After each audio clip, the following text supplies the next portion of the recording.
तो इस वीडियो में हम करेंगे लघु उत्तरीय प्रश्न और दीर्घ उत्तरीय प्रश्नों को। तो जिसमें सबसे पहला प्रश्न दिया गया है कि राइबोसोम और माइटोकॉन्ड्रिया के कार्य बताएं, है ना। तो राइबोसोम और माइटोकॉन्ड्रिया के क्या कार्य हैं? तो राइबोसोम कोशिका में प्रोटीन बनाने का काम करता है, इसलिए इसे कोशिका की प्रोटीन फैक्ट्री भी कहा जाता है। और माइटोकॉन्ड्रिया ग्लूकोज से ऊर्जा यानी एटीपी बनाता है, जिससे कोशिका को काम करने की शक्ति मिलती है। इसे कोशिका का बिजली घर कहा जाता है। माइटोकॉन्ड्रिया को क्या कहा जाता है? कोशिका का बिजली घर कहा जाता है। तो राइबोसोम माइटोकॉन्ड्रिया का मुख्य कार्य यही है।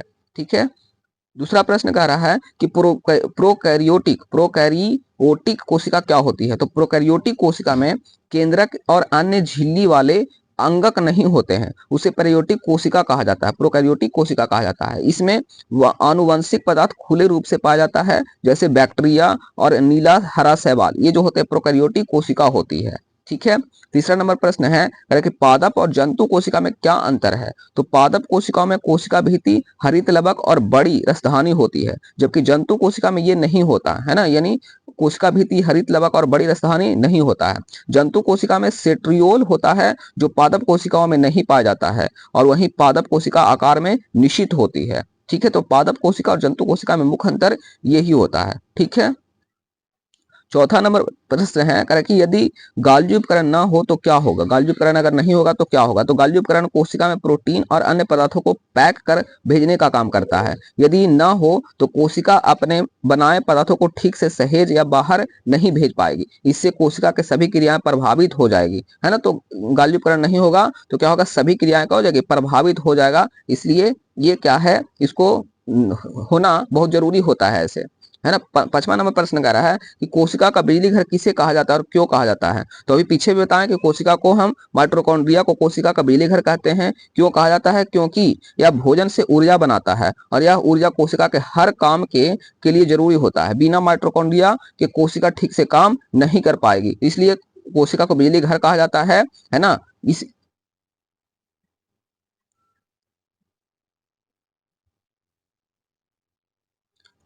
और क्यों कहा जाता है? तो क्योंकि ये क्या करता है? कोशिका को ऊर्जा प्रदान करता है। ठीक है। छठा नंबर प्रश्न करा एंडोसाइटोसिस किसे कहा जाता है? तो जब कोशिका अपने चारों ओर से अपने चारों ओर की झिल्ली से बाहरी पदार्थों के अंदर खींच लेती है, तो इसे एंडोसाइटोसिस कहते हैं। और यह तरीका कोशिका को भोजन या अन्य जरूरी चीजें अंदर ले जाने में क्या करता है? मदद करता है। तो एंडोसाइटोसिस यही होता है। ठीक है। सातवां नंबर प्रश्न कह रहा है कि लवक कितने प्रकार के होते हैं और क्या काम करते हैं? तो लवक 3 प्रकार के होते हैं। पहला होता है हरित लवक, यानी प्रकाश संश्लेषण करते हैं। रंजक लवक जो क्या करता है? फल और फूलों को रंग देते हैं। और श्वेत लवक जो होता है भोजन पदार्थों जैसे स्टार्च, प्रोटीन, तेल का भंडारण करते हैं। तो ये कितना है? लवक 3 प्रकार के, और इसका मुख्य कार्य जो बताए हम। ठीक है। आठवां नंबर प्रश्न, केंद्रक झिल्ली में छिद्रों का क्या काम है? तो केंद्रक झिल्ली के छिद्रों से केंद्रक और साइटोप्लाज्म के बीच पदार्थों का आदान प्रदान होता है, और इससे कोशिका और केंद्रक के बीच जानकारी और पोषक तत्व आसानी से जा सकते हैं। ठीक है। नौवां नंबर प्रश्न है, जीन को आनुवंशिक इकाई क्यों कहा जाता है? तो जीन यानी डीएनए का भाग होता है जो हमारे लक्षण तय करता है। यह माता पिता से बच्चों के गुण पहुंचाता है, इसलिए इसे आनुवंशिक इकाई कहते हैं, क्योंकि इससे ही गुण एवं एक पीढ़ी से दूसरे पीढ़ी में जाते हैं। जैसे बोलते हैं ना कि हमारे जैसा वो दिखता है ना। तो यही होता है जीन के आनुवंशिक इकाई के कारण होता है। ठीक है। 10वां नंबर प्रश्न, विसरण और प्रसरण में क्या अंतर है? तो विसरण में किसी भी गैस का या द्रव के अणु अधिक साधारण से कम साधारण की ओर जाते हैं, जबकि प्रसरण में केवल जल अणु अन्तर्गामी झिल्ली के पार अधिक जल से कम जल की ओर जाते हैं, है ना। तो इसका राइट आंसर ये हो जाएगा। 11 नंबर प्रश्न कह रहा है कि जीवों में पदार्थों का परिवहन क्यों जरूरी है? जीवों में पदार्थों का परिवहन या ट्रांसपोर्टेशन क्यों जरूरी है? तो कोशिकाओं को काम करने के लिए भोजन, ऑक्सीजन और पानी की जरूरत होती है। ये पदार्थ एक जगह से दूसरी जगह पहुंचाने के लिए परिवहन जरूरी है ना। अगर नहीं जाएगा तो कोई भी क्रिया नहीं होगा। इसी तरह अपशिष्ट पदार्थों को बाहर निकलने में भी क्या होता है? परिवहन से ही होता है। अपशिष्ट पदार्थों को अगर बाहर निकालना तो क्या होगा? हमको परिवहन या ट्रांसपोर्टेशन जरूरी है ना। तो इसलिए जीवों में पदार्थों का परिवहन जरूरी होता है। 12 नंबर प्रश्न है, क्रोमोसोम और क्रोमैटिड में क्या फर्क होता है? तो क्रोमोसोम डीएनए और प्रोटीन से बना होता है, जो आनुवंशिक जानकारी रखता है। कोशिका विभाजन के समय यह 2 भागों में बढ़ जाता है, जिन्हें क्रोमैटिड कहा जाता है। ये दोनों भाग सेंट्रियोमियर से जुड़े रहते हैं, है ना। 13 नंबर प्रश्न है यूकैरियोटिक कोशिकाओं की विशेषताएं क्या होती है? तो इसमें स्पष्ट केंद्रक और माइटोकॉन्ड्रिया गाल्गी उपकरण जैसी झिल्ली पाए वाले अंगक होते हैं। ये कोशिकाएं जटिल होती है और विभाजन माइटोसिस या मियोसिस से होता है। जैसे उदाहरण देखें तो पौधा और जो जानवर होता है यूकैरियोटिक कोशिकाएं इसमें होता है। ठीक है। 14 नंबर प्रश्न, वायरस में सजीवता क्यों नहीं होती? तो वायरस खुद से कोई काम नहीं कर सकता क्योंकि यह कोशिका रहित होता है ना। यह केवल किसी जीवित कोशिकाओं में जाने पर ही बढ़ता है, यह उसका गुण करता है ना, यह गुना करता है। इससे ये अर्ध सजीव यानी हाफ लिविंग कहा जाता है वायरस को, है ना। वायरस को सजीव क्यों नहीं कह सकते? तो इसको हाफ लिविंग कहा जाता है यानी आधा अर्ध सजीव कहा जाता है। ठीक है।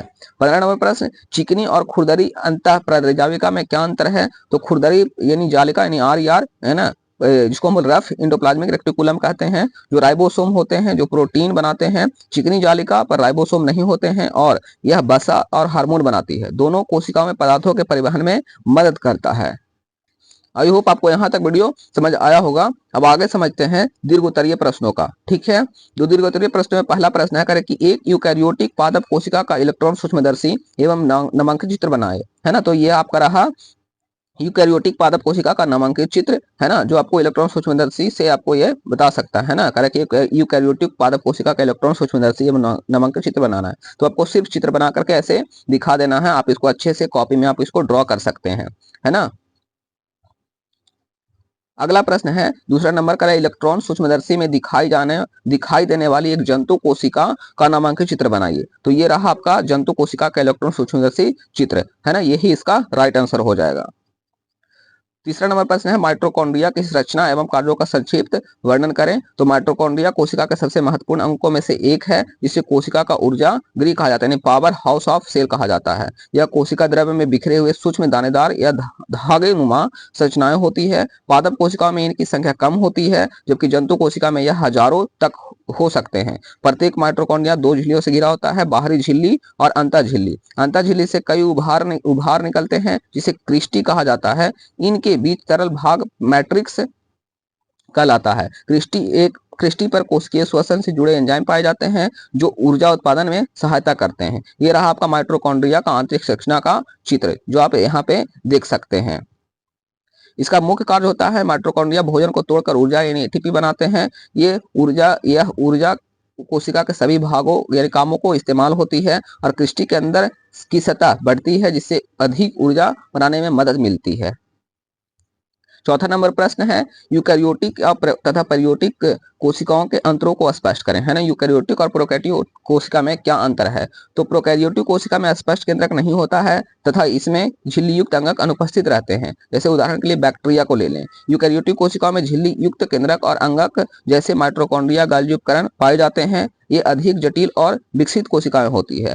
प्रोकैरियोटिक में कोशिका का आकार में छोटी और सरल होती है, जबकि यूकैरियोटिक बड़ी और जटिल होती है। सभी पादप कोशिका जंतु कोशिकाओं में क्या होता है? यूकैरियोटिक होता है ना। सभी पादप और जंतु कोशिका होता है, उस सभी में क्या होता है? यूकैरियोटिक कोशिका होता है। ठीक है।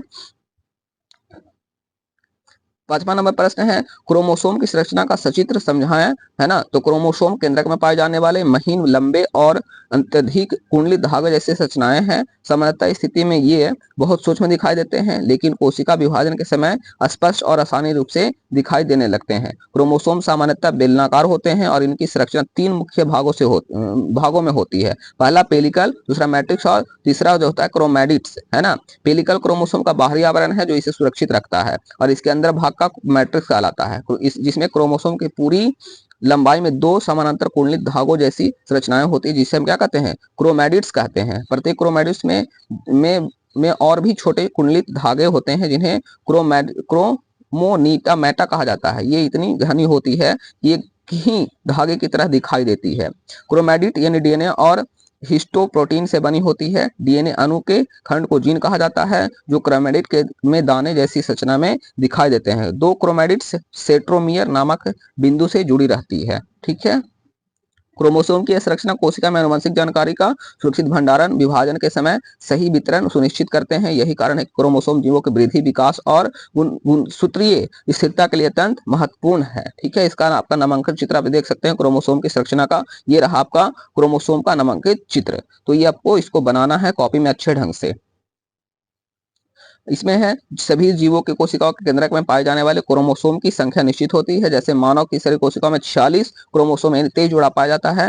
ड्रोफोफिला कोशिकाओं में 8 क्रोमोसोम, मकई के पौधे की कोशिकाओं में 20 क्रोमोसोम, टमाटर के पौधों में कोशिकाओं में जो 24 क्रोमोसोम, आलू के पौधे की कोशिकाओं में 48 क्रोमोसोम पाया जाता है। तो ये रहे क्रोमोसोम की संख्या। ठीक है, अब छठा नंबर प्रश्न है, केंद्रक का क्या कार्य है, चित्र सहित इसकी संरचना का उल्लेख करें। तो केंद्रक कोशिका द्रव के बीच एक बड़ी गोल गाढ़ी संरचना पाई जाती है। सभी जीवित कोशिकाओं में केंद्रक मौजूद रहता है। इसके चारों ओर दोहरे परत की झिल्ली रहती है जिसे केंद्रक कला या केंद्रक झिल्ली कहते हैं। इसमें अनेक केंद्रक छिद्र रहते हैं। इन छिद्रों के द्वारा केंद्रक द्रव्य एवं कोशिका द्रव के बीच पदार्थों का आदान प्रदान होता है। एक केंद्रक हर जीवित कोशिका में पाया जाता है, लेकिन कुछ कोशिकाओं में एक से ज्यादा केंद्रक पाए जाते हैं। ठीक है, ये रहा एक केंद्रक का संरचना जो आपको यहाँ पे दिख जाएगा। इसको अच्छे से भी आपको भी बनाना है। केंद्रक की संरचना है जो आपको यहाँ पे देख सकते हैं, केंद्रक झिल्ली, केंद्रक द्रव, केंद्रक छिद्र, केंद्रिका आपका यहाँ देख सकते हैं, क्रोमैटिड जालिका, अंतःपरजालिका इसमें मौजूद होता है।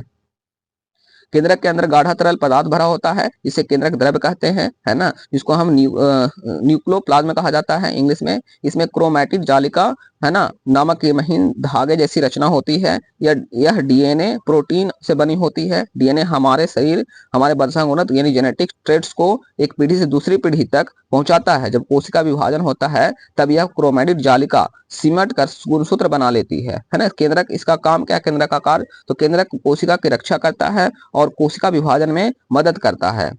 दूसरा है कि यह कोशिका के अंदर होने वाली सभी क्रियाओं का नियंत्रण करता है। तीसरा कह रहा है कि इसका कुछ जीवों में यह जनन रिप्रोडक्शन में भी भाग लेता है।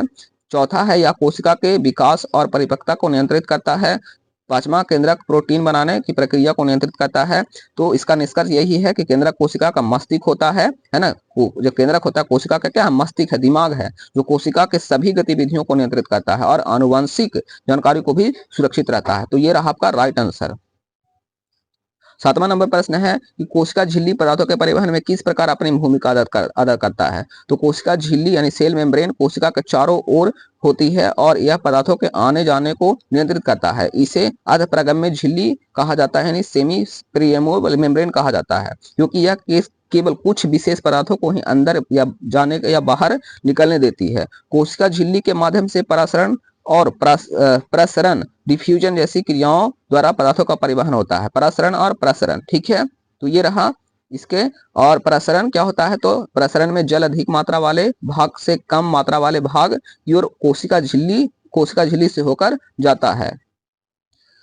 प्रसरण में गैसों या खुले पदार्थ अपने आप अधिक सांद्रता से कम सांद्रता की ओर जाते हैं। इस प्रकार कोशिका झिल्ली पौधे में जल और पोषक तत्वों का तथा जंतुओं में गैसों, हार्मोन्स तथा औषधीय पदार्थों का एक भाग से दूसरे भाग में आदान प्रदान करता है। यानी कह सकते हैं कि कोशिका झिल्ली पदार्थों का परिवहन में मुख्य भूमिका निभाती है, क्योंकि वही तय करती है कि कौन सा पदार्थ कोशिका में प्रवेश करेगा और कौन सा बाहर निकलेगा। ठीक है, आई होप आपको यहाँ तक वीडियो समझ आ गया होगा।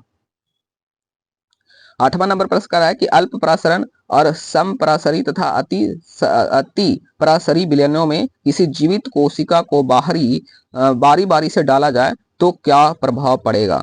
तो यदि कोशिका में अल्प परासरी विलयन में डाले तो जल अंदर जाएगा और कोशिका फूल जाएगी। वहीं समपरासरी विलयन में कोशिका पर कोई प्रभाव नहीं पड़ेगा, क्योंकि जल का आदान प्रदान समान रहेगा। और अति परासरी विलयन में जल बाहर निकल जाएगा, जिससे कोशिका सिकुड़ जाएगी। यह प्रक्रिया परासरण कहलाती है, जो जल के अणुओं की गति से होती है। ठीक है, तो इसका राइट आंसर है। होप आपको वीडियो बहुत अच्छा लगा होगा। अगर वीडियो अच्छा लगा है तो प्लीज वीडियो को लाइक करें, शेयर करें और हमारे चैनल को सब्सक्राइब करना ना भूलें। फिर मिलते हैं अगले वीडियो में, तब तक के लिए जय हिंद, है ना। और आपका इसको नोट्स चाहिए तो हमको आप कमेंट में जरूर लिखें, नोट्स आपको